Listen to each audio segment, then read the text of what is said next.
Malgré l'écran cieux du néant, c'est pour mieux nous manger enfants et les silences et les boucans, faut vivre. Et bien qu'aveugle sur fond de nuit, entre les gouffres infinis des milliards d'étoiles qui rient, faut vivre. Malgré qu'on soit pas toujours beau et que l'on ait plus ses 16 ans et sur l'espoir, un chèque en blanc, faut vivre. Malgré le cœur qui perd le nord, au vent d'amour qui souffle encore et qui parfois encore nous grise, faut vivre. Malgré qu'on n'ait pas de génie, n'est pas Rimbaud qui veut parler et qu'on se cherche un alibi. Malgré tous nos morts sans coquette qui errent dans les rues de nos têtes, faut vivre. Malgré qu'on soit brave et salaud, qu'on ait des complexes à gogo et qu'on les aime, c'est ça le pire, faut vivre.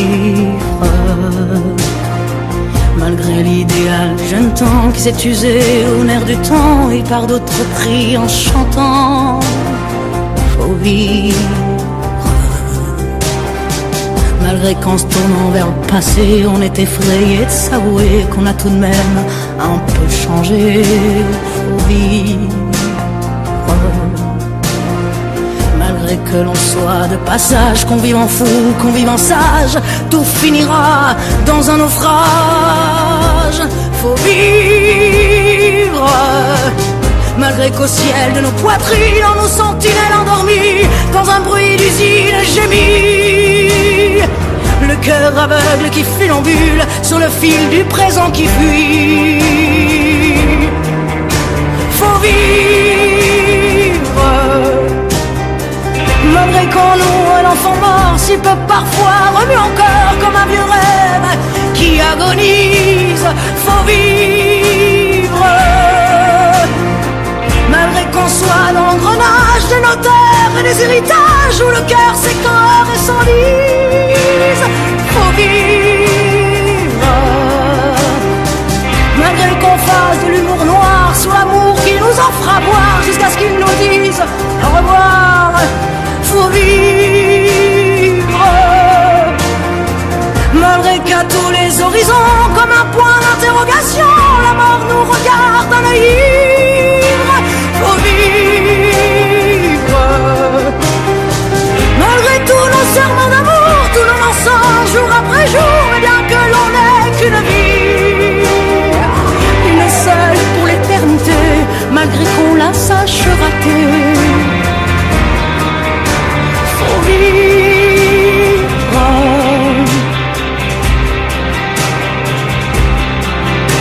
Faut vivre.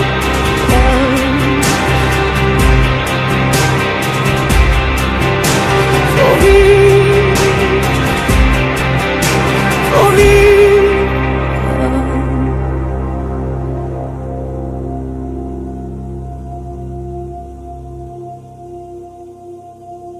Faut vivre.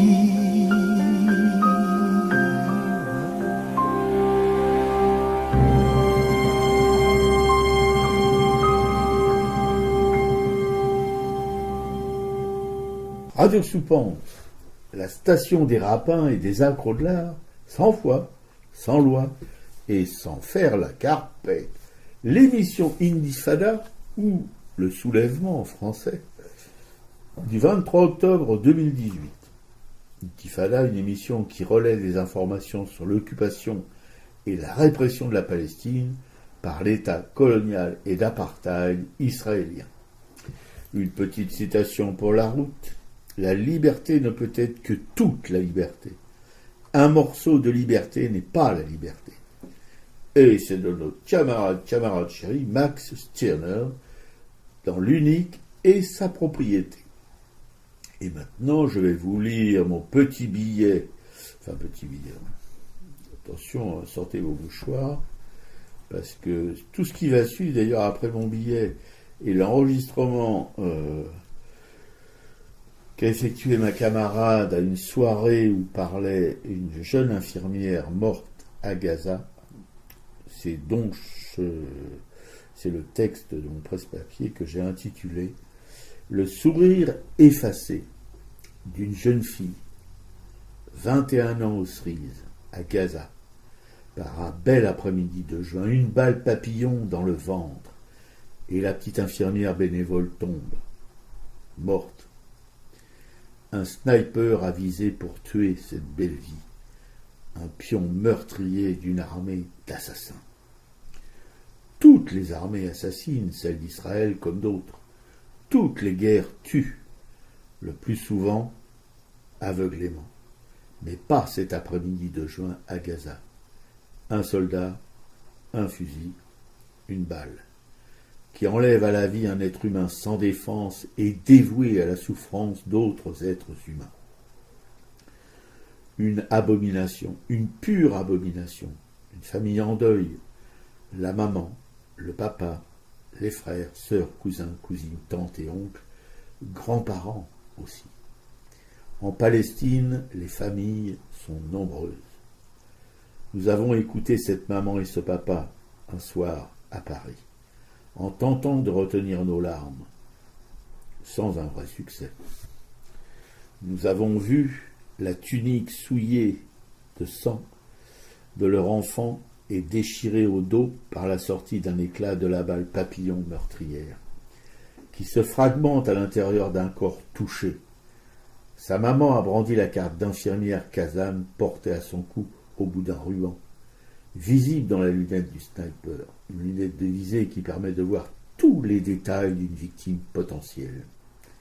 Elle est jeune, vieux, vieille, jeune, enfant, adolescent, adulte, vieillard. Tiens, celui-là a des béquilles, celui-là est en chaise roulante, ils ont des frondes, ils sont donc armés, ce sont donc des terroristes. Ça s'est vu déjà ailleurs, partout ailleurs, et même chez nous. Se rappeler ce jeune manifestant tué par une grenade tirée par un gendarme, un officier de gendarmerie, un capitaine si je me souviens bien, a quitté, en France, à Sivens, dans le Tarn. Ce souvenir, trop de souvenirs qui font pleurer. Alors pourquoi rappeler la mort de la jeune Hazan, ou Hazan, je ne sais pas comment ça se prononce vraiment, une infirmière palestinienne. Est-ce qu'un mort palestinien vaut plus qu'un mort européen? Bien sûr que non, bien sûr que oui.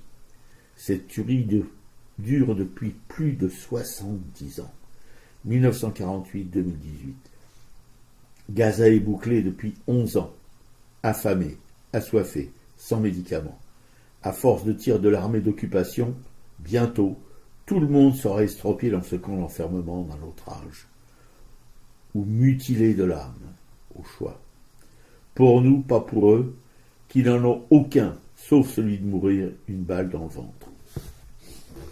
Ouais, merci Robert, c'est un très beau billet, parce que effectivement, cette émission va être consacrée à la soirée qu'on a passée mardi 9 octobre à la salle Gendarme dans le 2e arrondissement, comme quoi le maire du 2e a des sympathies pour la Palestine. Donc c'était la projection du film Une trace de papillon, qui a été fait par un réalisateur palestinien, gazaoui, et sur la mort de cette jeune infirmière de 21 ans qui s'appelle Razan El Najjar.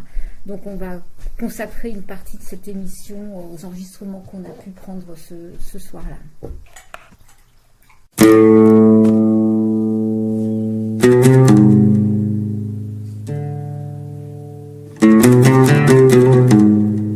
أخشيش قصدو ذا ضرومي ناض نسلم إمطاون اسم الوليد إذا مسني سكواه.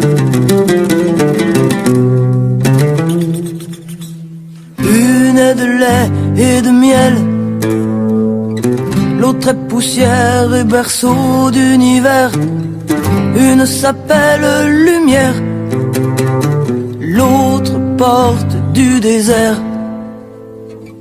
Une sait changer tout le sable en verre, l'autre le foule de son pied berbère. Ils se ressemblent comme des frères, au milieu coule une frontière. Shabbat shalom alaikum, alaikum salam. Shabbat shalom alaikum, alaikum salam. Shabbat shalom alaikum, alaikum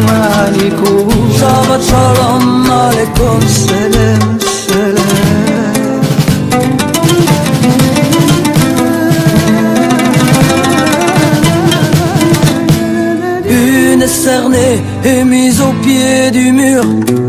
L'autre est armée et couverte de blessures. Une qui prie et qui pleure, l'autre qui plie et qui meurt. Une a les pierres, l'eau et puis les diamants. L'autre est la sœur des pétroliers géants. Plusieurs dieux, une seule prière. Au milieu coule une frontière. Shabbat shalom alaikum. Shabbat shalom alaikum. Shabbat shalom alaikum. Shabbat shalom alaikum.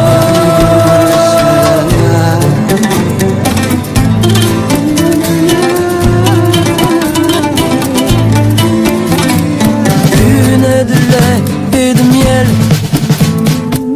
l'autre est poussière et berceau d'univers.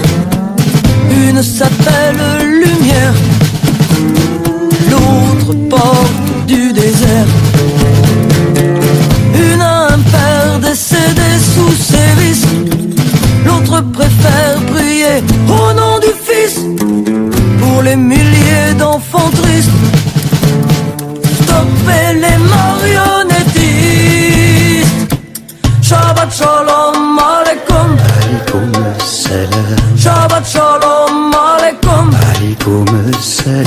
Shabbat shalom alaikum.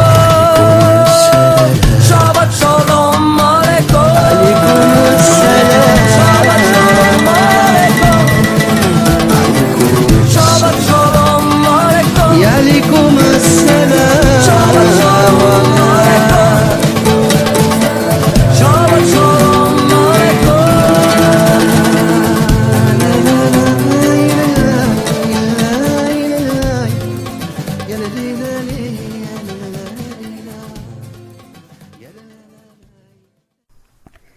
Voilà, c'était Shalom interprété par Flo. Et tout de suite, on va se retrouver dans cette salle gendarme du 2e arrondissement où plusieurs associations pro-palestiniennes sont venues présenter, ont soutenu ce film. Donc je vais tout de suite passer en fait l'enregistrement audio de la présentation du film par les divers intervenants. Oui. On a Iyad El Astal, donc c'est notre jeune réalisateur qui vient de Gaza, de Palestine, de Gaza. Donc c'est lui qui était derrière l'idée de ce film. Et donc il a parlé avec notre comité Le Temps de la Palestine et on était derrière lui. On a tout fait pour que ce film puisse se réaliser. Je le laisse parler parce que lui, il est francophone. Donc j'ai pas besoin de traduire. Bonsoir à tout le monde et merci beaucoup pour votre présence ici parce que vraiment ça donne beaucoup de courage au peuple palestinien qui milite là-bas en Palestine en général et surtout dans la bande de Gaza pour qu'ils retiennent ces droits qui étaient violés et volés par l'armée israélienne.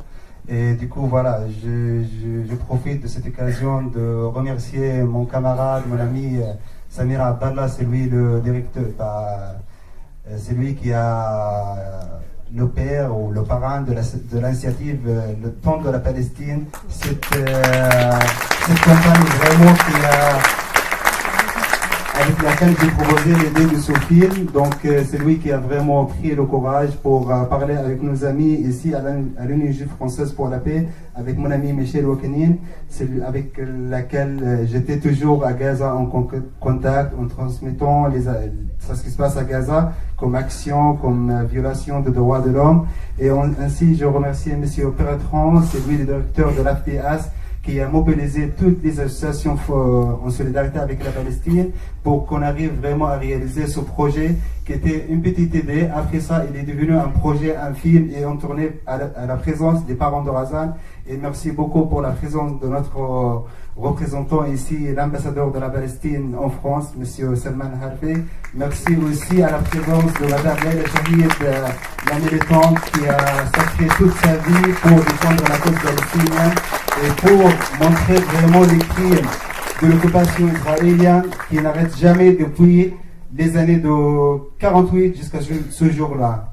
Voilà, des trucs comme ça, avec l'art, avec la chanson, avec le livre, avec un film, on peut parler, on a vraiment l'espace pour parler de notre cause, de la justesse de notre cause palestinienne. Et voilà, merci beaucoup à vous et je vous invite à découvrir le film. Après qu'on donne la parole, je pense, à notre ami Perretron et Michel Waknin qui représente les autres. Peut-être passer la parole. Non, avant tout, je me permets quand même d'annoncer un heureux événement. Iyad, sa femme a accouché avant-hier d'une petite fille qui s'appelle Habiba, la bien-aimée. Mabrouk, félicitations à Iyad. Eh oui, le peuple palestinien, comme tout le monde, on a le droit à la vie, à l'amour, à la naissance, au bonheur aussi. Donc je passe la parole à Ashraf El-Najjar, qui est le père de la martyre Razan. Bienvenue à tout le monde.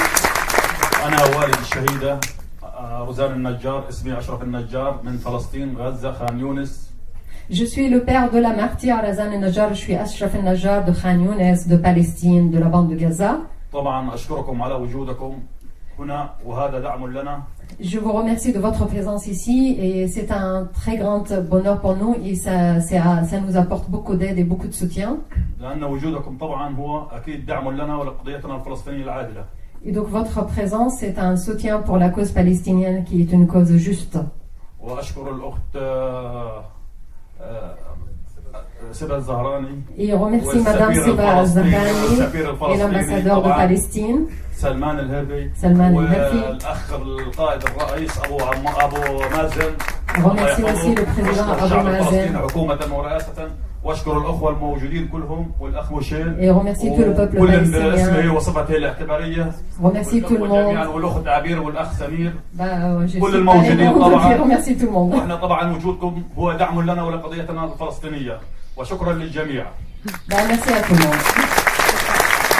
Donc je vais laisser la parole à cette initiative, comme je vous ai dit tout à l'heure, donc elle a été portée par effectivement le Temps de la Palestine. Le Temps de la Palestine, c'est une initiative qui rassemble plusieurs associations et dont les principales, c'est l'AFPS, l'Association France-Palestine Solidarité, le GFP, l'Union Juive pour la Paix, l'Association des Palestiniens en France, dont je vais prendre la parole au nom des Palestiniens. Et il y a beaucoup de BDS aussi, boycott des investissements, sanctions. La liste est très longue. Je ne peux pas citer tout le monde. Vous pouvez retrouver le nom de toutes les associations qui nous ont aidés pour porter cette initiative. Mais surtout, je laisse la parole à Bertrand pour parler de l'AFPS. Je ne vais pas être long. On va continuer le tour de présentation. Donc, je m'appelle Bertrand Heilbronn. Je suis président de l'AFPS. L'initiative pour laquelle nous sommes là ce soir a été portée par le Temps de la Palestine, l'UJFP et la FPS principalement. Et donc on continue le tour de présentation et après je prendrai la parole un petit peu plus longuement. Donc Michel qui va parler au nom de l'UJFP aussi. Non, je vais juste me présenter. Donc je m'appelle Michel Waknin, j'appartiens à l'Union Juive Française pour la Paix. Et nous sommes partie prenante de cette initiative que nous soutenons, bien entendu. Et notre célèbre Samir Abdallah, qui était un des initiateurs de cette initiative, le Temps de la Palestine. Inutile de vous présenter Samir, je pense. Merci Abir. En fait, Abir, elle a dévoilé un secret. Je lui avais interdit pourtant de faire ça, de me dénoncer comme un des comploteurs de cette initiative, le Temps de la Palestine. Je suis vraiment, je vous le rassure, en fait c'est vraiment une campagne qui a été, en fait c'est vous qui l'avez fait. Chacun à votre niveau, chacun dans votre quartier, chacun avec vos réseaux. C'est cette campagne qu'on avait lancée le 22 décembre, qu'on avait annoncé le 22 décembre. Elle a pris dès le 1er janvier avec des dizaines de milliers de gens qui se sont impliqués. C'est bien parce que vous avez décidé, nous avons décidé tous ensemble que nous n'allons pas laisser passer cet affront, que le drapeau israélien flotte impunément sur le ciel de l'Hexagone, alors que l'armée israélienne commet des crimes abominables. Nous ne pouvions pas supporter cela, et donc nous avons décrété que l'année 2018 serait bien l'année de la Palestine en France. Et vraiment, je vous en remercie. C'est vous qui avez fait que cette initiative, qui n'est pas une organisation, je le répète, qui est une campagne qui démarrait le 1er janvier et qui se termine le 31 décembre. Alors on verra qu'est-ce que ça donnera par la suite. Si elle a réussi, c'est vraiment grâce à vous. Donc je voulais juste, puisque en fait un peu le calendrier a été bousculé, juste en fait ce que je voulais dire, c'est que Iyad est un ami que j'ai connu en 2014 lorsque Israël avait lancé une de ses attaques mortelles sur Gaza. Nous avions lancé avec un certain nombre d'artistes une campagne qui s'appelait qui s'appelle toujours Artists for Palestine.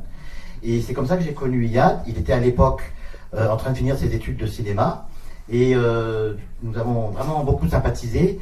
Et en fait, comment ça s'est passé? C'est que au mois de juin, vers la fin juin, avec le groupe qui était un peu à l'initiative d'organiser les choses de cette campagne, on se disait, mais est-ce qu'il y a un film qui se tourne à Gaza en ce moment?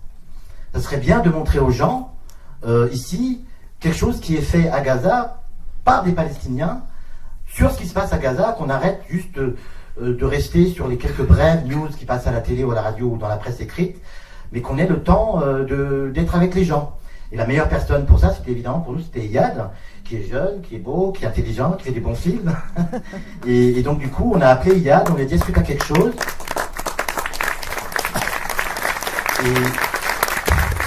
Et c'est là que le bon Dieu faisant la bonne chose, Iyad nous a annoncé qu'il avait un projet de faire un film avec donc la famille de Razan.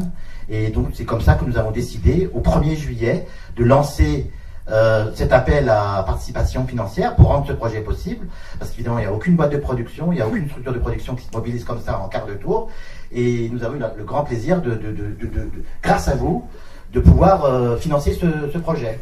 Et c'est comme ça que le film existe, c'est comme ça qu'il y a Madame Sabrine et Monsieur Ashraf sont là aujourd'hui avec nous. Voilà.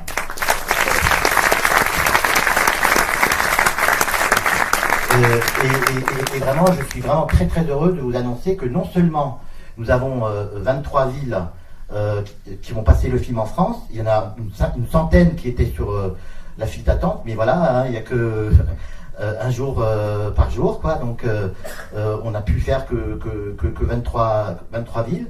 Mais je suis très fier de vous annoncer que la tournée, elle va enchaîner avec l'Allemagne, la Suède, la Norvège, le Danemark, la Suisse, l'Italie. Et là encore aujourd'hui, on a eu une demande des Anglais. Et même jusqu'en Nouvelle-Zélande et en Australie, et en Amérique latine et en Amérique du Nord. On a en fait, Iyad ne le sait même pas encore, on a reçu un appel cet après-midi d'un groupe de cinéastes américains qui veulent passer le film aux États-Unis dès que possible. Voilà. Et tout ça, c'est avec 0 participation du système de production et de distribution français ou international. Bravo à Iyad.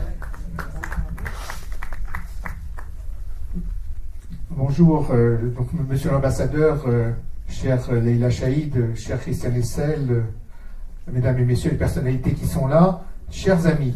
Je voudrais juste dire quelques mots de l'environnement dans lequel on est cette année, dans l'environnement dans lequel tout cela s'est passé, avant de laisser la parole à Michel qui parlera peut-être plus de la genèse de ce film.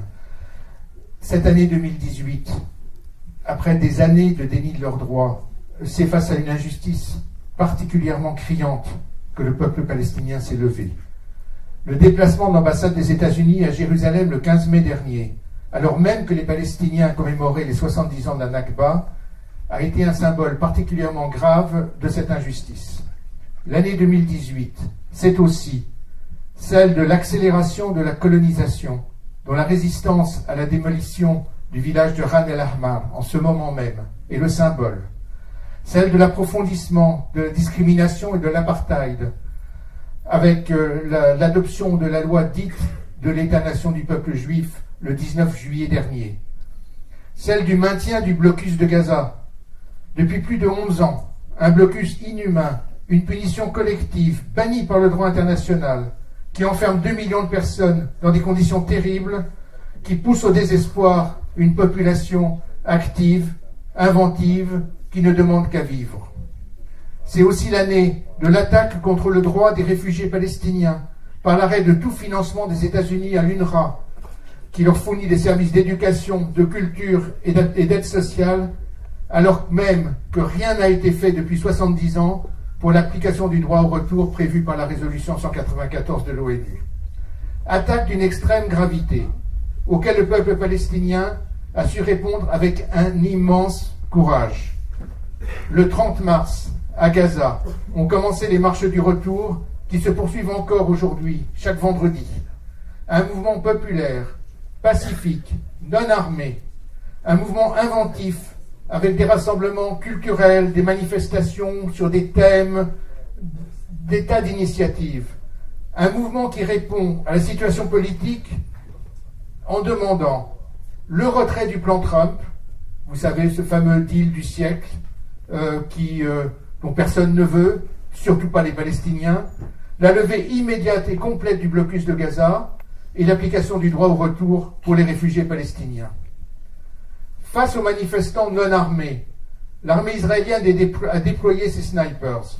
Elle a tiré et continue encore aujourd'hui à tirer pour tuer et mutiler les manifestants non armés. Elle a tiré avec des balles conçues pour infliger des blessures les plus graves possibles, utiliser des gaz particulièrement nocifs dans des massacres qui sont aussi une expérimentation massive contre la population civile palestinienne. Le 2 juin, au lendemain de la mort de Razan Ashraf al-Najjar, nous avons écrit « Les morts ont un visage, ce ne sont pas que des nombres. » Et aujourd'hui, c'est celui de la jeune infirmière bénévole, Razan Ashraf al-Najjar, assassinée hier à Gaza par l'armée israélienne, qui interpelle notre regard. Un visage qui s'ajoute à la longue liste des 120 morts et des milliers de blessés victimes ces dernières semaines des snipers de l'armée israélienne. Aujourd'hui, 184 morts, 20 000 blessés, dont plus de 5 000 par balle mutilante, 76 amputés, etc. Razan avait 21 ans et tout l'avenir devant elle. Un soldat israélien, obéissant aux ordres de son gouvernement, a décidé, depuis la lunette de visée de son fusil, de briser cette vie et cet avenir. Le crime de guerre a aussi un visage. C'est celui de Benyamin Netanyahou, qui en est le commanditaire en chef. Il a des complices, notamment les États-Unis, qui, par exemple, au mois de juin, ont mis leur veto à une résolution du Conseil de sécurité des Nations Unies pour la protection du peuple palestinien. Il a un carburant, ce crime de guerre, qui s'appelle l'impunité. Impunité à laquelle la France participe tant qu'elle continue à se contenter de mots face à ces crimes de guerre. Chers amis, à travers le film qui va vous être présenté, à travers les témoignages de Sabrine et Ashraf al-Najjar, les parents de Razan, nous allons vivre ensemble un grand moment d'émotion. Cette émotion, nous devons savoir, ensemble, la transformer en action, pour que l'immense courage dont font preuve les Palestiniens reçoive le soutien international dont il a impérativement besoin, et pour qu'enfin les valeurs humaines triomphent de la barbarie. Nous en reparlerons tout à l'heure au moment du débat. Pour le moment, je cède la parole à Michel Watkins. Merci Bertrand. Normalement, je devrais vous faire aussi un discours un peu... pour vous expliquer un peu qui est l'UJFP, l'Union Juive Française pour la Paix, qui est une petite association relativement peu connue. Je vais être assez bref et un peu technique ensuite. Par exemple, l'UJFP fait un certain nombre d'actions, etc., surtout pour faire connaître la situation de ce qui se passe en Palestine, pour protester évidemment contre les violations de règles de droit. On participe aussi concrètement à la vie en Palestine. Par exemple, notre association a financé un château d'eau et aussi on a même financé un système d'irrigation à partir de ce château d'eau, de façon à aider les fermiers de Gaza à pouvoir travailler, parce que vous connaissez certainement la situation en matière de pénurie d'eau. Là maintenant, je vais vous parler un peu de la genèse de ce qui nous amène ce soir. Je vais vous parler déjà de ces fameux tireurs d'élite de Tsahal. La carabine de précision qu'ils utilisent, elle porte un nom, ça s'appelle HTR 338. Les Israéliens lui ont même donné le surnom de Barak, qui veut dire la force en hébreu. Et c'est vraiment une arme mortelle. Elle est capable de propulser des balles à plus de 3600 km/h. C'est une vitesse phénoménale. Et c'est une énergie qui est suffisante, par exemple, pour pouvoir percer des petits blindages, pour pouvoir percer évidemment les carrosseries des voitures, des choses comme ça. Donc on peut imaginer sans peine les dégâts qu'elles peuvent provoquer lorsqu'elles rencontrent un corps humain. Dans la lunette de visée de cette arme, on distingue absolument tous les détails de la personne. Il faut savoir que cette arme, elle a une portée de plus de 2000 mètres, 2500 mètres en moyenne. Il y a certains tireurs qui sont fiers d'avoir fait des cartons, entre guillemets, à des distances de plus de 3 km. Donc c'est une arme de précision, enfin une arme mortelle de précision, et dans sa lunette, on distingue parfaitement tous les détails du corps humain et tous les détails de la personne qui est en joue.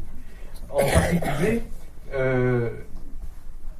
par exemple, quand les Israéliens ont décidé à un moment de tuer Ahmed Abou Hussein, qui était un homme amputé des deux jambes et qui se dirigeait vers la barrière de sécurité armé d'un seul drapeau palestinien, les gens n'ont pas hésité à l'abattre, alors que c'est quelqu'un qui ne représentait vraiment aucun danger pour les militaires.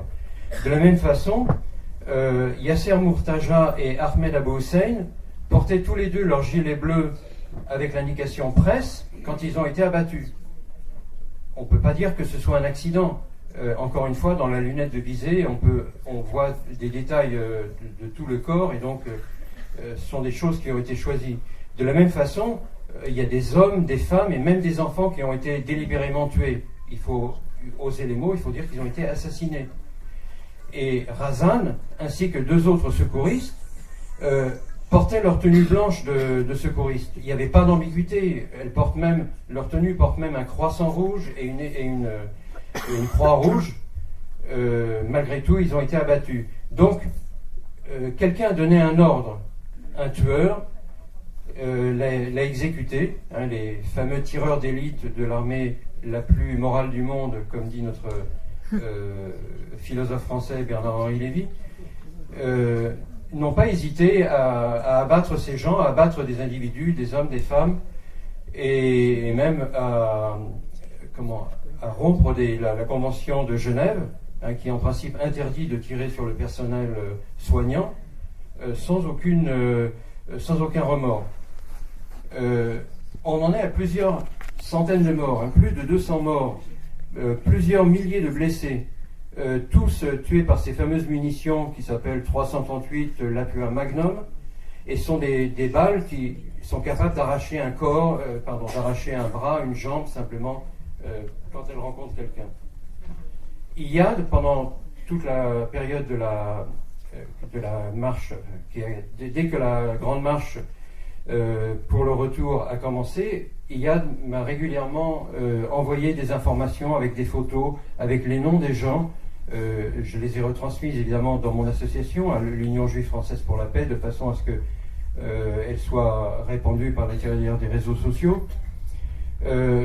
Parce que tous ces morts ont un nom, ils ont un père, ils ont une mère, ils ont des enfants, donc il fallait dénoncer ça. Au moment du meurtre de Razan, on a tous été profondément touchés, parce que il s'agit d'une jeune fille infirmière, on peut être ému.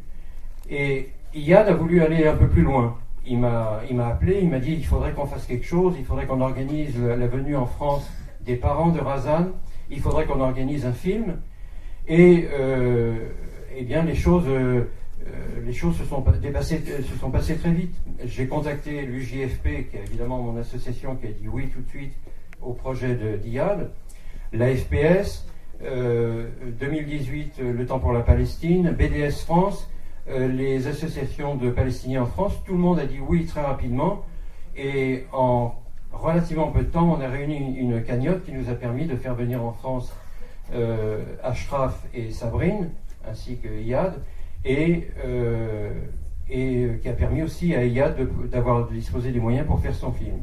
Voilà, j'en ai fini, et maintenant je vous laisse regarder le travail d'Iyad. Vous êtes toujours, vous n'avez pas de peau, sur Radio Soupente, la station des rapins et des accros de l'art, 100 fois, sans loi, et sans faire la carpette, l'émission Intifada ou le soulèvement français du 23 octobre 2018. Vous venez d'écouter, évidemment, Dominique Grange, une magnifique chanson. Je rappelle que c'est la compagne d'un grand artiste, Tardy, voilà, et tous deux sont assez proches de nos idées, en tout cas. Voilà. Bon. Tout ça pour vous dire que ce débat auquel on a assisté, enfin pas le débat, la séance de cinéma auquel on a assisté avec ma camarade nous a complètement bouleversés. De voir sur le terrain, en quelque sorte, ces jeunes gens qui risquent leur vie. Et Razan en est la preuve sanglante pour sauver d'autres gens blessés par les snipers israéliens. Voilà. C'est vraiment, puis alors, en plus, si vous voulez, à la suite de ce film, on a entendu la maman, une interview qui nous a aussi un peu secoué, c'est le moins qu'on puisse dire. Ouais, bah c'est l'interview qu'on va faire partager, quoi. Oui, voilà, tout à fait. Et à la suite du film, évidemment, et qui est un complément, qui est complémentaire du film d'une manière assez, comment je pourrais dire ça, oui, assez, qui vous détruit complètement, quoi. Voilà. Vous détruit en même temps, vous pouvez imaginer la force d'une maman. Je ne sais pas si toutes les mamans du monde sont comme ça, mais je suppose que oui. Mais la force d'une maman palestinienne qui adorait sa petite fille, voilà, qui rêvait pour elle d'une vie de femme, qui se marie, qui a des enfants, qui auraient été ses petits-enfants, etc., etc. Et là, brisée net par un tueur israélien, pour rien, parce que c'était pas une combattante, c'était pas quelqu'un qui les menaçait, simplement quelqu'un, un secouriste, une secouriste, voilà, qui faisait ce travail bénévolement. Elle avait découvert là sa vocation d'aider les autres. Voilà. Mais non, c'est pas acceptable par les gens qui occupent cette terre, qui la vident de ses habitants. Comme Dominique Grange le dit dans sa chanson Le Mur, on abat des milliers d'oliviers, des milliers d'arbres des vergers palestiniens, etc.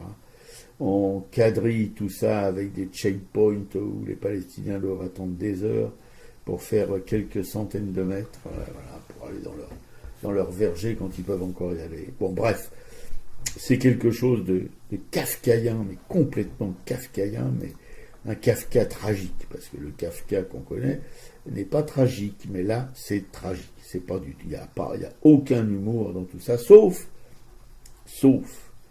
que ce peuple qui résiste depuis 70 ans a gardé une espèce d'humanité invraisemblable, parce que ce film nous a complètement déglingués, mais on en a vu un autre qui s'appelle Une jeunesse estropiée, dont on va vous parler tout à l'heure, ou tout de suite, où on voit justement ces jeunes Palestiniens estropiés par des balles papillons.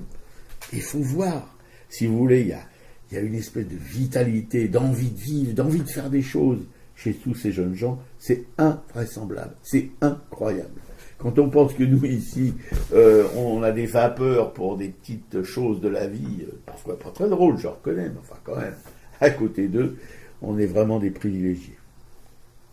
Donc là, on va passer, en fait, pas le débat, mais les commentaires, en fait, juste après le film, où justement, on va entendre la maman de Razan s'exprimer. Donc on a volontairement gardé sa parole en arabe, qui est traduite par cette jeune femme qui a présenté le film.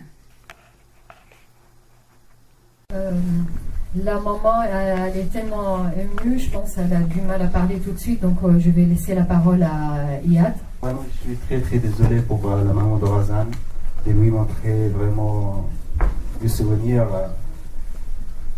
très très douloureux pour elle. Voilà, c'est le quotidien des peuples palestiniens à Gaza et en Cisjordanie, en Palestine en général.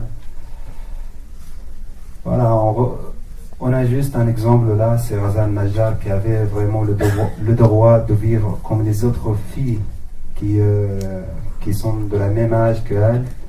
Mais malheureusement, voilà la violation des droits de l'homme en Palestine, grâce à l'utilisation des armes qui sont internationalement interdites. Des armes qui sont fabriquées en France, aux États-Unis, pour tuer le peuple palestinien, parce qu'ils défendent ses droits légitimes de lever le blocus sur la bande de Gaza et pour le droit de retour des réfugiés palestiniens vers les territoires qu'ils ont explosés dans les années 48. Je ne sais pas quoi dire plus que ça. Vraiment, je n'ai pas le mot pour vous exprimer plus que ça. Mais les conditions de tournage, elles étaient très difficiles. C'était vraiment très difficile parce que vous avez vu, on était vraiment dans un terrain qui était très très dangereux. Donc voilà, c'était l'endroit où les manifestants palestiniens se regroupent chaque vendredi pour réclamer leur droit de retour avec des affiches et des phrases très très simples pour rappeler le monde entier le droit de retour du peuple palestinien vers les territoires occupés. Mais par contre, l'armée israélienne utilise toutes les armes qui sont internationalement interdites. طبعا الفيلم هذا بالنسبة لي طبعا يعني صح في حاجات كتير هي ما ماتت لكن للأسف الشديد طبعا أنا أم من آلاف الأمهات اللي بتعاني من نفس الوجع. Bon, vous avez vu ce film, c'est vrai que ma fille elle est morte, mais pour moi c'est très douloureux. Mes sentiments, ce sont les sentiments de toutes les mères palestiniennes qui souffrent comme moi, qui ont eu un de leurs enfants qui a été assassiné par l'armée la plus morale au monde. أنا متأكدة وأكيد كل أم قاعدة وسمعت وشافت الفيلم، هو مش فيلم، هو هذا واقع مرير إحنا بنعيشه، وأكيد حست بمعاناتي وبوجعي اللي الآن يعني للأسف الشديد أنا بموت في اليوم 100 مرة. Bien sûr, parmi vous, toutes les femmes qui sont présentes ici, il y a des mamans, donc je suis sûre qu'ils ont ressenti ma douleur et de perdre mon enfant. Ils savent ce que c'est que d'avoir un enfant. Moi, je meurs chaque jour 1000 fois de douleur d'avoir perdu ma fille. Donc j'imagine ce que vous pouvez ressentir pour moi. هذا هي معاناة الشعب الفلسطيني بأكمله. للأسف الشديد هو الاحتلال ما زال للآن لحد هذه اللحظة احنا بنتكلم هو دائما وأبدا ويفضل برضه مستمر لأن ما في حدا بوقف عند حده. C'est ça la souffrance quotidienne de ce peuple palestinien. C'est ce qu'ils vivent les Palestiniens tous les jours. Malheureusement, jusqu'à cet instant, le peuple palestinien vit sous occupation. Et l'occupation continue. Les massacres contre le peuple palestinien continuent. Et personne ne fait quoi que ce soit pour arrêter cet État voyou, cet État qui ne respecte aucune loi. أنا لو بدي أحكي عن بنتي روزان طبعا مش راح أديها حقها ولا حد راح يديها حقها لأنها دفعت أغلى ما تملك دمها وروحها مقابل العمل الإنساني. Si je vais parler de ma fille, je ne serai pas assez juste pour vanter tous ses mérites et sa personnalité. Mais de toute façon, ma fille a donné la chose la plus chère d'elle-même, c'est-à-dire sa vie pour la Palestine, pour l'humanité, pour sauver des vies humaines. Donc elle a payé cher de sa chair, elle est morte. روزان هي في أحلى أيام حياتها، في أيام كل البنات اللي بتكون في السن هذا بتكون دائما إلها أحلام كتير وطموحات كبيرة، لكن للأسف الشديد الاحتلال حرمها من أحلامها وتحقيقها وحتى حرمني أنا منها. Ma fille, elle était dans sa plus bel âge, l'âge de l'adolescence, l'âge de la jeunesse. C'est là où on a le plus d'espoir, de rêve. On a envie d'accomplir beaucoup de rêves, on a envie de faire beaucoup de choses, on a envie de croquer dans la vie pleinement. Mais malheureusement, l'occupation a privé ma fille de tous ses rêves. Ils l'ont volé, ils ont pris ma fille, ils m'ont privé de ma fille, de ses rêves, de mes rêves aussi pour ma fille. بأي حق يحرمني منها؟ بأي حق يحلمها حتى كمان إنها تكمل أحلامها؟ بأي حق؟ في حقوق في الدنيا على أساس هم دائما يدعوا أنهم بلد السلام وبلد الديمقراطية والحرية. أي حرية وأي سلام؟ De quel droit ils m'ont privé de ma fille? De quel droit ils ont privé ma fille de ses rêves? Eux qui parlent, qui prétendent, soi-disant, que c'est un pays de droit, c'est un pays qui respecte l'humanité. Comment peut-on dire ça quand on a volé la vie d'une jeune fille, quand on m'a privé de ma fille, des droits les plus simples, les plus humains? ليش دائما الشعب الفلسطيني هو الوحيد اللي في العالم محتل؟ ليش دائما هو اللي يبكي على أبنائه وعلى الفراق وعلى الوجع وعلى الألم وعلى الحصار اللي احنا عايشين فيه؟ لإمتى رح بدنا نضلنا لهيك؟ ولا احنا مش محسوبين من البشر مثل ما انتم عايشين؟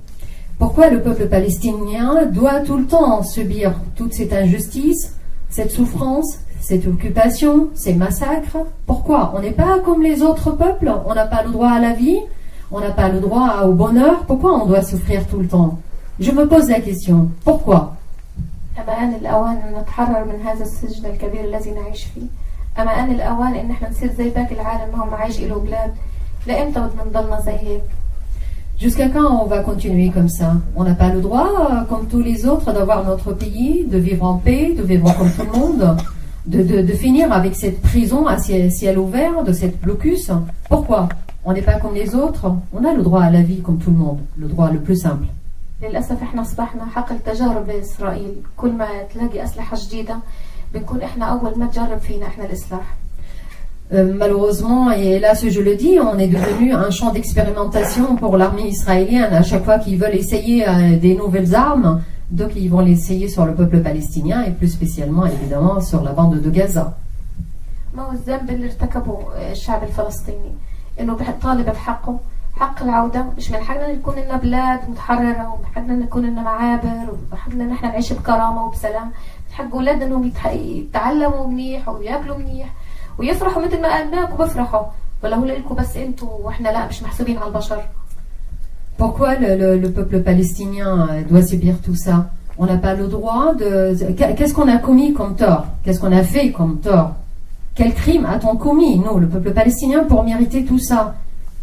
On n'a pas le droit d'avoir un autre pays, on n'a pas le droit de vivre en paix, on n'a pas le droit au bonheur comme vous. Est-ce qu'on n'est pas considérés comme des êtres humains comme vous? Pourquoi? ولما بدأت مسيرات العودة هي مسيرة سلمية. احنا بنطالب حقنا بشوية شعارات ورفع مفاتيح العودة فقط، لكن هم مقابلهم كانوا يبدون بالأسلحة المحرمة دولية ببتر أبنائنا بوجعنا. دائما يحاولوا أن يوجعونا. بالأسف الشديد هم وجعونا على أولادنا اللي بتطلق رجليهم اللي إيديهم. للأسف الشديد احنا أصبحنا يعني تجارب لإسرائيل والعالم كله شايف وساكت. La marche du retour a commencé d'une façon pacifiste. C'est-à-dire le peuple palestinien est sorti dans les rues, vers les frontières. Tout simplement, d'une façon très pacifiste, on portait dans les mains des slogans pour dire que notre droit au retour, on veut la paix, on veut rentrer chez nous, on veut bénéficier de la vie normale, du bonheur comme tout le monde. Mais malheureusement, l'armée israélienne a riposté par des armes, en tirant sur nous, en faisant exprès de nous blesser, de nous rendre mutilés, de mutiler les gens, de les rendre handicapés aussi, de faire vraiment des blessés très très graves. Donc tout ça c'est fait exprès. Et pourquoi tout ça? C'est uniquement parce qu'on a demandé notre droit le plus simple, c'est de rentrer chez nous et de retrouver notre terre et notre pays qui est le droit légitime et légal par la loi internationale. أي ذنب رزان تقتل بدم بارد. شو الذنب اللي عملته رزان؟ رزان كانت مسعفة من 30 آذار لحتى 1/6 يوم استشهادها وهي بتسعف الجرحى وإخلاءهم الجرحى مقابل ألوفات من الإصابات ومئات من الشهداء والإصابات البتر والأطفال والنساء وهم ولا جندي واحد عندهم اتخدش. De quel tort? Pourquoi Razan a été assassinée? Qu'est-ce qu'elle a fait? Qu'est-ce qu'elle a commis comme crime? Qu'est-ce qu'elle a fait de tort pour qu'elle mérite ça, pour qu'elle mérite d'être assassinée? Elle était simple secouriste, elle était là pour porter de l'aide, secourir les blessés, essayer de tirer les blessés, de les mettre à l'abri, de les aider. Elle n'a rien fait du mal. Pourquoi on l'a tuée? Pourquoi on l'a assassinée? Pourquoi on a fait ça? Pourquoi on m'a fait du mal? Pourquoi on a fait du mal au peuple palestinien? والاحتلال بيتعمد انه يحصر قلوب الامهات على ابنائهم وعلى الشباب، يحصر برضه الشباب اللي ما بيقتلهم انه هو اللي يبترهم، يعني بحصرهم على حالهم. لا، هو بيحاول انه يكون اكبر عدد اعاقات عندنا بالشعب الفلسطيني بالذات في فئة الشباب والاطفال. De toute façon, depuis le début de la marche du retour, le 30 mars jusqu'à la date du décès de ma fille le 1er juin, il n'y a pas eu un seul soldat israélien qui a été tué ou blessé. De toute façon, l'armée israélienne fait exprès de faire du mal aux jeunes, toujours, de tirer là où il faut pour les rendre handicapés, pour les mutiler, pour leur faire du mal, pour les faire souffrir, pour les rendre des personnes à mobilité réduite. Tout ça c'est fait exprès pour leur faire du mal jusqu'à la fin de leur vie. Donc il y a toute une volonté pour casser ce peuple, pour détruire la jeunesse. أنا الآن بتوجه على بنتي وعلى الشعب الفلسطيني، مقابل هيك هو حر طليق اللي قتل بنتي والحكومة كلها شايفة وساكتة. ليش أنا أتحمل هذا كله؟ Moi je souffre et je meurs tous les jours 1000 fois de souffrance, de douleur pour ma fille. Tandis que l'assassin de ma fille, il vit en totale impunité, il est tranquille, malgré que tous les gouvernements et la communauté internationale étaient témoins de ce qui s'est passé, mais il n'y a pas eu une seule action pour juger ce criminel, pour me rendre justice et rendre justice au peuple palestinien. للأسف هو دائما لا يحترم سيادة قانون هذا العدو، لا يحترم لا قوانين ولا مبادئ ولا حقوق ولا أي شيء. Cet ennemi ne respecte aucune loi, ne respecte aucune règle, ne respecte pas les lois internationales, ne respecte rien de tout de toute façon parce qu'il agit en totale impunité. للأسف العالم هو اللي اداله لأنه ولا مرة يتحاكم أو يردع، دائما يعمل الجرائم الكبيرة في حقوق الناس كلها، في حقوق الشعب الفلسطيني، والعالم كله شايف ما حدا وقفه عند حده ولا إنه يتعاقب على جرائم اللي كل يوم للأسف الشديد بتزيد ملفاته. للأسف الشديد بس الملفات وين بتروح ما بعرف. De toute façon, cet État colonial, cet État voyou, continue à agir ainsi, c'est que parce qu'il n'y a pas eu une seule action pour la réprimander, ou pour la juger, ou pour la stopper, pour lui dire stop, il faut arrêter. Donc pourquoi ne pas continuer? Donc l'État d'Israël continue toujours et les dossiers s'accumulent et personne n'agit, personne ne fait quoi que ce soit pour les arrêter, pour les juger, pour dire non à l'injustice. لهالدرجة إسرائيل هي اللي حاكمة العالم، ما حدا له سيادة قانون ولا حدا له دولة، على أساس إن الدول المتقدمة كلها بتعاقب اللي أي دولة بتغلط، لكن أنا مش شايفة، أنا حاسة هي إسرائيل اللي حاكمة كل العالم. À ce point, Israël domine le monde entier. C'est étonnant parce que je vois que d'autres pays, quand ils font du tort ou ils agissent contre la loi internationale, ils sont tout de suite sanctionnés. On entame des procédures contre eux. Il y a même des actions militaires contre ces pays-là. Sauf l'État d'Israël, c'est étonnant. On la voit agir en totale impunité, qui bafoue les droits internationaux, qui commet des massacres reconnus contre le peuple palestinien, mais elle n'a jamais été sanctionnée. Il n'y a jamais eu d'action, il n'y a jamais eu de mot de communauté internationale contre cet État. طبعا أنا بشكر جميع الحضور وبشكر الشعب الفرنسي على تضامنه وإيمانه بقضيتنا العادلة طبعا، وبشكر كل الحضور. بس كنت حابة أنا بدي أوريكم ما تبقى لي من ذكريات روزان المؤلمة. Je voudrais remercier le peuple français, vous remercier vous tous, tous les militants, toutes les personnes qui ont aidé à élaborer ce travail, pour votre soutien, pour votre engagement pour la cause palestinienne. Mais avant de terminer d'ouvrir le débat, je voudrais vous montrer des objets, des effets personnels de ma fille qui vont me faire très très mal, mais je voudrais partager ça avec vous. Voilà le gilet qu'elle portait Razan lors de son assassinat. Voilà, on voit encore les traces du sang. C'est le gilet que vous avez vu dans le film. C'est pas une fiction, mais c'est une réalité. Vous voyez bien les armes qu'elle utilisait, Razan. Hein. C'est étonnant, quelles armes, hein. Ça fait peur, hein. Attention, hein. Cachez-vous. Hein. Voilà, les armes qu'elle utilisait, Razan, contre l'armée israélienne. Est-ce qu'ils ont le droit de la tuer?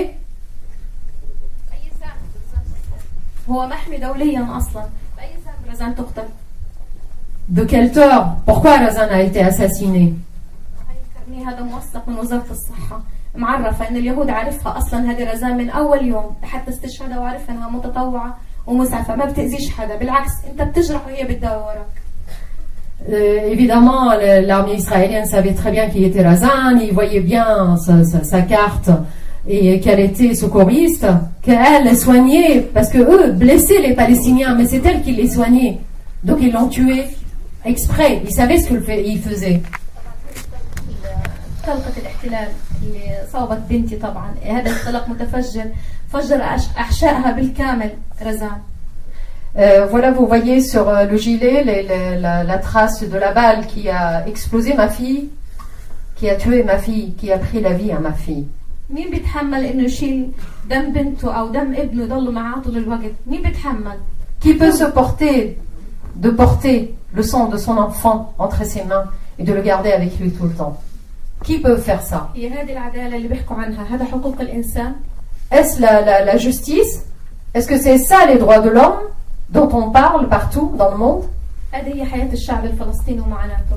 Ça c'est la vie du peuple palestinien et sa souffrance. وأنا واحدة من آلاف الأمهات الشهداء ومن آلاف أمهات المبتورين ومن آلاف الأطفال والنساء. أنا بتكلم عن معاناة شعب بأكمله. Je suis une parmi toutes les mamans des martyrs, les mamans des mutilés, les mamans des prisonniers, les mamans des blessés. Moi, je ne parle pas à mon nom. À moi, je parle au nom de tout le peuple palestinien, au nom de sa souffrance. وفي حالات أصعب كتير من رزان يمكن ما حلفها الحظ إنها تبين نتيجة لم يعني أبنائها مقطعة ما تعرف لها وش ولا من أي حتة في جسمهم. يعني أنا بحكي يمكن شيء أهون من شيء زي ما بيحكوا بس في أمهات فعلا ما بتقدر تشوف ابنائها لأنهم مقطعين. De toute façon, il y a des cas encore pires, plus graves que le cas de ma fille. Malheureusement, on n'en a pas entendu parler parce que figurez-vous qu'il y a des parents dont leurs enfants, leurs jeunes, ont été tellement découpés, tellement en morceaux qu'ils ne peuvent même pas reconnaître les corps, ils ne peuvent même pas en parler, ils ne peuvent même pas pleurer leurs enfants. C'est terrible. C'est vrai que toutes ces histoires, on n'entend même pas parler. Maintenant, on parle de l'histoire de Razan, mais c'est l'histoire de tout le peuple palestinien, de tous les martyrs du peuple palestinien. Merci pour tous et je suis désolée si je vous ai choqué ou j'ai heurté votre sensibilité. Voilà, donc là c'était les commentaires donc à chaud sur le film avec toute l'émotion de cette maman qui avait donc amené le gilet de sa fille, la gaz, enfin voilà. Et pour rebondir justement, pour faire un peu écho à ce film, on a visionné le documentaire qui est passé dans l'envoyé spécial d'Élise Dussel à Gaza, une jeunesse estropiée, où on voit justement ces jeunes Palestiniens qui ont participé à la marche du retour dès le mois de mars, recevoir ces balles papillons et être obligés d'être amputés parce que justement on ne pouvait pas soigner leurs jambes tellement elles étaient parties en charpie dans tous les coins. Et on peut sentir quand même cette énergie, notamment le premier qu'on voit dans ce documentaire qui voulait faire de la course cycliste pour défendre la Palestine, quoi. Et il y a une énergie de vie en fait qu'on a du mal à imaginer nous d'ici, et c'est vrai, sinon on est rapidement submergé des fois par nos soucis.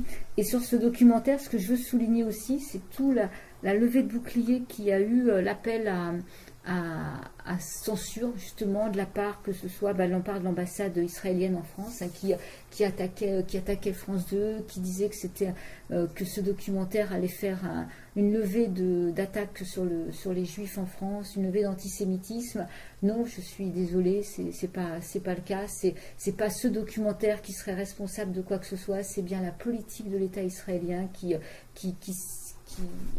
fait en sorte que des jeunes soient estropiés comme ça. Et en tout cas, aucunement ce documentaire ne fait pas du tout l'apologie du Hamas non plus. Il n'y a pas de confusion possible, comme l'ont éventuellement souligné des associations juives qui voulaient la censure de ce documentaire. Ils sont très forts pour censurer. Nous, on l'a vu, ce documentaire. Ce documentaire parle des Palestiniens, parle de leur souffrance, de la façon de s'en sortir, de leur énergie de vie. Voilà. Et c'est vraiment parce que, par contre, on a vu aussi, avant ça, on a vu un film qui s'appelle Lab. On n'a pas été à la... Si, je croyais qu'on n'avait pas été à la fin, mais on est à la fin. Et je veux dire que Lab, à côté de cette jeunesse estropiée, là oui, c'est vraiment sinistre. Mais on voit rien, on voit pas de gens atrocement mutilés, etc., comme dans une jeunesse estropiée. On voit simplement des businessmen de la mort, on va dire ça autrement, des businessmen de la mort qui se vendent entre eux des armes, de toutes les dernières sorties, les derniers perfectionnements de l'armement de mort, pour toutes les armées du monde. On voit des stages qui ont lieu en Israël, animés par des tueurs israéliens, pour apprendre aux tueurs des pays étrangers qui viennent là en stage comment utiliser leur armement, comment on peut tuer le plus efficacement possible des gens avec des cibles, etc., qui sont bien entendu des cibles qui représentent des Palestiniens. Et voilà, il y a des guignols qui savent, entre autres, il y a une séquence avec un homme et une femme, pas des militaires, je dirais plutôt 2 mercenaires, qui sont au service d'un marchand d'armes israélien et qui font une démonstration de tir au pistolet sur des cibles. C'est pitoyable, c'est grotesque, c'est immonde. Voilà. On les voit aussi au salon de l'armement là en France. C'est à Eurosatory aussi. Ouais. Il y a un jeune homme qui les interviewe. Et il a beaucoup de courage pour le faire, mais on voit aussi. Mais vous verriez les têtes. Mais les têtes des gens qui vendent des armes pour tuer. Mais ce sont des têtes de mort, mais vraiment. Moi, c'est ce que je voyais, en tout cas. C'est vraiment à vomir, c'est quelque chose d'insupportable. Et voilà, et ces gens-là, ils viennent librement à Paris, ils vendent leur matos, ils se baladent dans le monde entier. Ce sont les plus grands criminels que la Terre ait jamais portés, parce qu'ils ont à leur actif des milliers, des centaines de milliers de morts dans tous les pays du monde, particulièrement dans les pays les plus pauvres, comme l'Afrique, etc., qui regorgent évidemment d'armements vendus par ces gens-là. Voilà. C'est quelque chose d'effroyable. Ouais, en fait, ce documentaire, c'est un documentaire de j'ai oublié le nom, de Yotam Feldman. Et voilà ce que dit le général Binyamin Ben Eliezer. Donc c'est le ministre du Commerce et de l'Industrie pendant 2 ans, de 2009 à 2011. Quand Israël vend une arme, elle a déjà été expérimentée, utilisée. C'est pour cela que la demande est si forte. Ça rapporte des milliards de dollars au pays. Et donc on voit effectivement tout ce que tu dis, Robert, comment ces armes sont expérimentées sur le peuple palestinien. Et en fait, dans ce qu'on peut lire, ce que ça a été, on peut trouver sur le site des Mutants Pongé, ce documentaire. En fait, ils disent que ce film, les protagonistes du film, en fait, ont assisté au visionnage du film et qu'ils ont totalement assumé leurs propos et même une chaîne de télévision israélienne a même diffusé ce film. Et donc, en fait, tout est parfaitement assumé. Voilà. Tous ces massacres, toutes ces façons de faire. Comme on voit comment ils ont des armes qui peuvent se mettre pour tirer dans les coins. Et pour en mettant un petit chat en peluche pour qu'on ne voit pas tout de suite que ce soit... Enfin, nous, on a eu vraiment du mal. Ça dure à peine 50 minutes. On a vraiment eu du mal à le visionner. Quoi. Oui, tout à fait. Non, mais il faut le faire parce que quand vous avez vu ça, si vous continuez à être accro de la violence, de la guerre et tout ça, c'est que vraiment vous êtes irrécupérable. Et là, on ne peut rien faire pour vous. Ouais. Autrement, vous allez devenir des pacifistes convaincus et écouter Civis Pacem assidûment. Voilà. Un autre film qu'on a pu visionner au Centre national d'histoire de l'immigration, c'est un jeudi midi, de Chatila, nous partirons. Alors c'est un film qui a été réalisé par Antoine Laurent. Antoine Laurent est un jeune réalisateur, il doit avoir une 30aine d'années.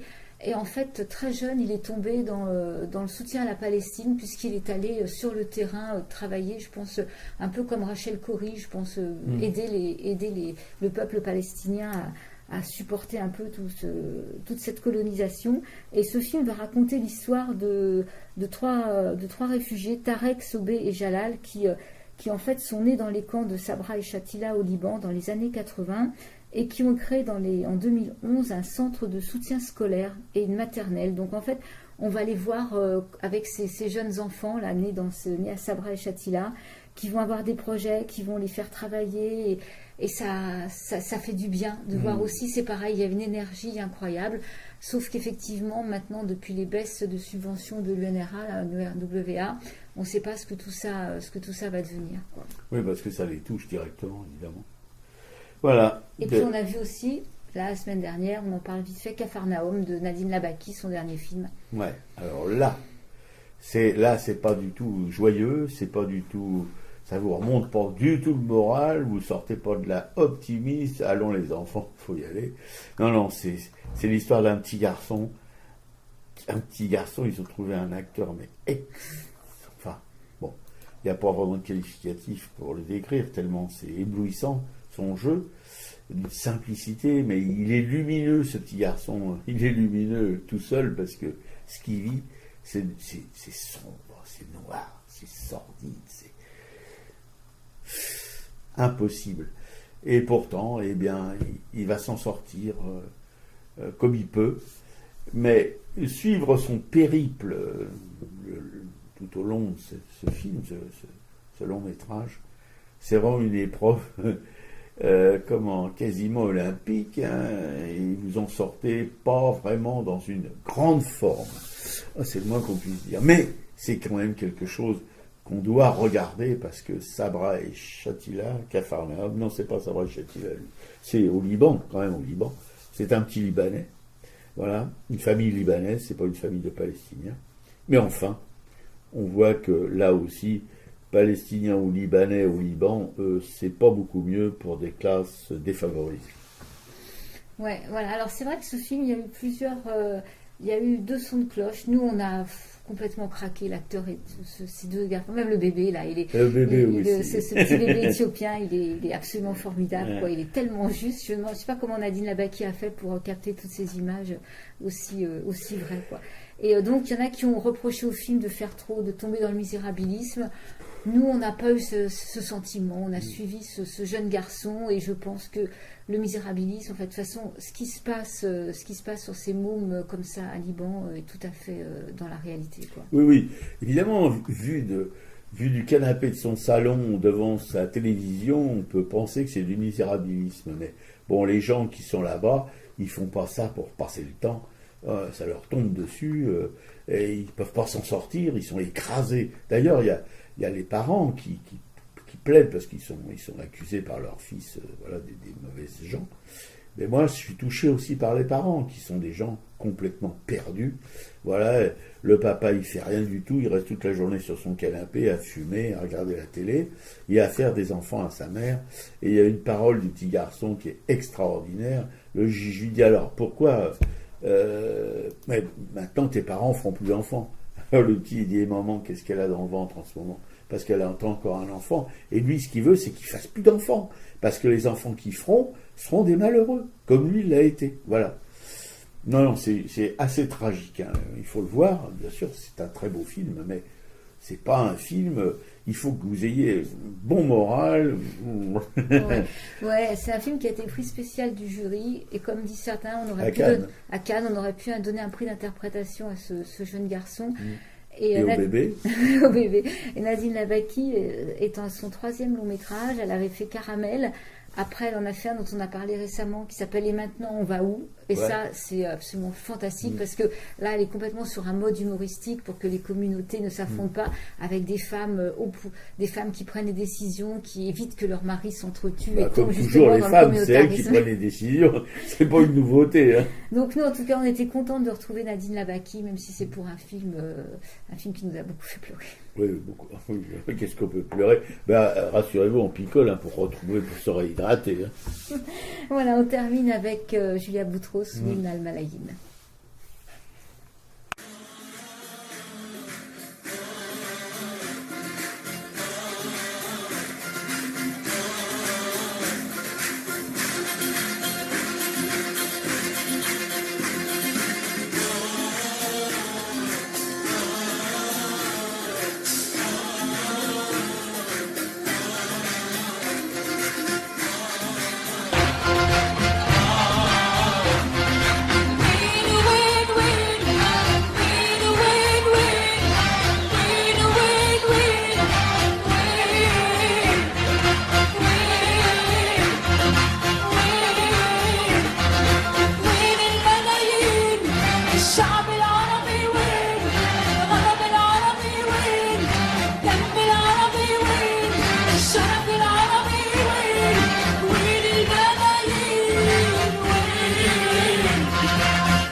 نحن الحق ونحن الثورة وهم أصحاب الفيل. جيلنا